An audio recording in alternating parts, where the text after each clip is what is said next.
नमस्कार। आज आवाहन नूतन सकाळ मु आसी हलदी गछ। हलदी को रोसई घर राणी बोली कह जाए। जदि पिला मानकर कुर्मी समस्या थाए कंचा हलदी को बाटिकी सकाळे खाली पेटर खाइले कुर्मी समस्या दूर हो जाए। जदि आपन को ठंडा होता है तेबे आपण अध चामच हलदी गुंड गोटे चामच महू अधा चामच अदा रस सहित मिसाई खाइले ठंडा समस्या मध्य दूर हो जाए। मुहर जदि व्रण दाग थाए तेबे आपण हलदी आउ बेसन को गोलाई क्षीर सहित लगाइले व्रण समस्या दूर हो जाए आउ मुह भी सफा देखा जाए।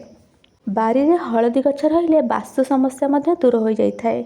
यह घर पाई लकी मध्य कह जाए।